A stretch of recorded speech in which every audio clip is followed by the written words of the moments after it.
Hi, I love you. क्या समझ के प्रपोज किया तुमने? ऐसी वैसी लड़की नहीं हूँ मैं, तेरे साथ क्या किसी के साथ ना देखूं कभी।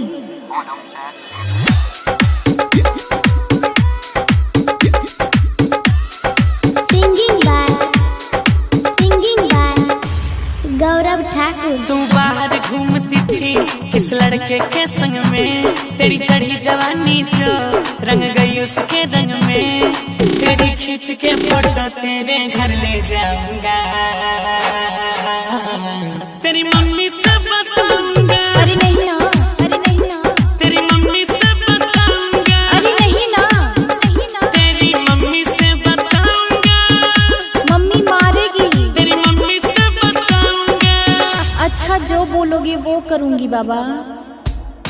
पक्का पक्का पक्का पक्का। मुझे बाबू बोल, हाय मेरे बाबू, सोना बोल, हाय मेरे सोना, लाड लड़ा ले, ओए मेरे लड्डू, प्यार जता ले। ओ ला ला ला मेरे बाबू।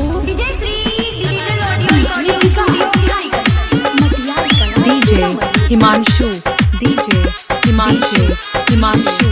मुझे ऐसा लगता था किसी के हाथ न आएगी, पता नहीं किस चूक के साथ पट जाएगी। तेरा क्या ले रखा है करे मैंने कौन सी खता, पीछा छोड़ने का मेरा क्या लेगा रे बता बता बता। तू लेके हाथ में हाथ बड़ी मौज उड़ा रही थी, बाहों में कस के उसको सेल्फी भी खिंचा रही थी। ये सारी सेल्फी तेरी इंस्टा पे मैं गिराऊंगा, गा गा गा। तेरी मम्मी से बताऊंगा। मान जाओ ना प्लीज, तेरी मम्मी से बताऊंगा। बहुत ड्रामा होगा। तेरी मम्मी से बताऊंगा। घर से निकल पाओगे क्या? तेरी मम्मी से बताऊंगा। छोरी जुल्म करया बताओ और के शर्म कतिया रहेगी, जे मेरा पटेगा तेरी मम्मी ने तेरे झार झार जूते मारेगी। मम्मियाँ अक्सर चप्पल से मारती है, चप्पल से, चप्पल से, चप्पल से, चप्पल से। तू आँख दिखाया करती है, मैं रोज डरा करता हूँ, इसलिए कभी नहीं प्रपोज किया करता हूँ। तेरे जैसे 70 मेरे आगे पीछे डोलते हैं, कोई कहे मुझे डार्लिंग, कोई लव यू जानू बोलते हैं, बोलते हैं, बोलते हैं। तेरे बढ़ गए तेरे भावनगर में शोर मच गई थी, मोटरसाइकिल या कार वाले तू सबको जच गई थी। तेरे प्यार के चर्चे अखबार में छपवाऊंगा।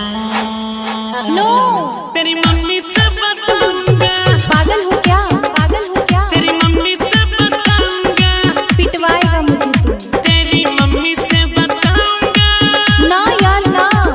तेरी मम्मी से बताऊंगा। क्या चाहता है तू? उसको छोड़ दे, मेरे पे आजा। शकल देखी है अपनी? नहीं मम्मी को ही बताना पड़ेगा। हाँ शकल देखी है, कितनी क्यूट हो तुम। Recording by Ajay star Bihar. Himanshu, Himanshu, DJ